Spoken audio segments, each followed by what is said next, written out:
అంటే గతంలో మీరు కొద్దిగా పొలిటికల్‌గా గాని అన్ని రకాలు బాగానే ఉండేవాళ్ళు. చేసేవారు. అంటే మీ వాయిస్ కూడా బాగా ఇనిపిచ్చేవారు. అలాంటిది ఎందుకు సైలెంట్ అయిపోయారు? అంటే మీకు ఒక ఫ్యాన్ బేస్ అంటే మీరు మాట్లాడేది గూడా సొసైటీ పరంగా మాట్లాడేవారు. ఆ విషయాల పైన కూడా చాలామంది అభిమానులు గాని ఉండేవారు గదా!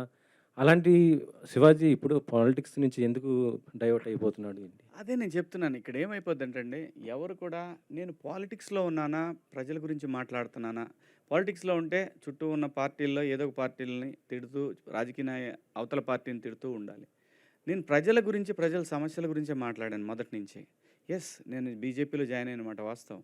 ఆ తర్వాత వాళ్ళ ప్రామిస్‌ని ఎప్పుడైతే పక్కకు పెట్టేశారో, ఆ తర్వాత బయటకొచ్చి నేనే రాజకీయ పార్టీలో లేను. ప్రజల సమస్యల గురించి, ప్రజల అవసరాలు ముఖ్యంగా యూత్‌కి సంబంధించి నేను ప్రత్యేక హోదా అనే అంశాన్ని నేను తీసుకున్నాను.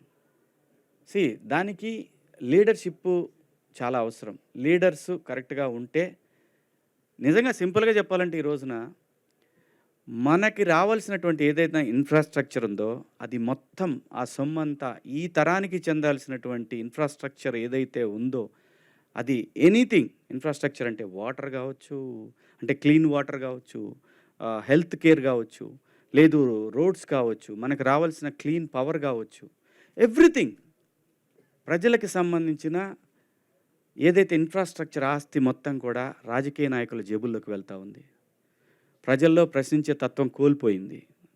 క్యాస్ట్ ఫీలింగ్సు, అవసరమైతే రాముడు, దేవుడు, లేదంటే అల్లా, లేదంటే జీసస్ ఇలాంటి వాటికి రకరకాలుగా ప్రజల్ని రెచ్చగొట్టే ధోరణిలో తయారైన తర్వాత ఎంతకాలం పోరాడగలడండి ఒక మనిషి?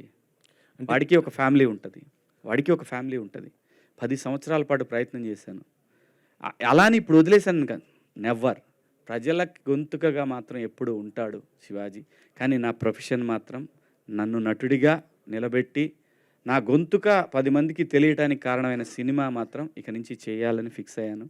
సో, ఆ సందర్భంలోనే 'బిగ్ బాస్' వస్తే ఒప్పుకున్నాను. ఈ వెబ్ సీరీస్ చేశాను. ఇంకో సినిమా కూడా ఒప్పుకున్నాను. ఆళ్ళు డబ్బులేసినా చెబుదాంలే అని ఆగా. అంటే రైట్. సార్ శివాజీ ఇప్పుడు 20 పొలిటికల్‌గా ఏళ్ల చూసుకుంటే అయ్యో! పవన్ కళ్యాణ్ గారు కూడా బాగానే చేస్తున్నారు కదా! అలాంటి ఆయనకి ఇప్పుడు అంటే మీరు కూడా కలిసి అట్లా చేయొచ్చు కదా! ఇప్పుడు ఎందుకు ఒంటరి అవుతున్నారని అనుకుంటున్నారు? సీ పొలిటికల్ క్వెషన్స్ వద్దు. ఇదే లాస్ట్ నేను చెప్తాను. నేను ఒకే ఆన్సర్‌లో అందరికీ చెప్తాను. సీ మెగాస్టార్ గారి ఫ్యామిలీకి ఆంధ్రప్రదేశ్ గానీ, తెలంగాణలో గానీ వాళ్ళకున్న ఫ్యాన్ బేసు ఎవరికీ లేదు. అది నిజం. అసలు వాళ్ళకి సీఎం అవ్వాలంటే పెద్ద కష్టమైన పని కూడా కాదు. మళ్ళీ చెప్తున్నా.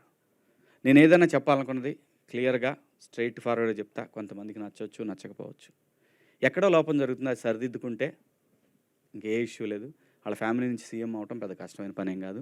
పాలిటిక్స్ క్వెషన్స్ దయచేసి ఇక్కడొద్దు. ఓన్లీ నేను సెపరేట్‌గా పెడతా. అప్పుడు ఏసుకోండి గట్టిగా.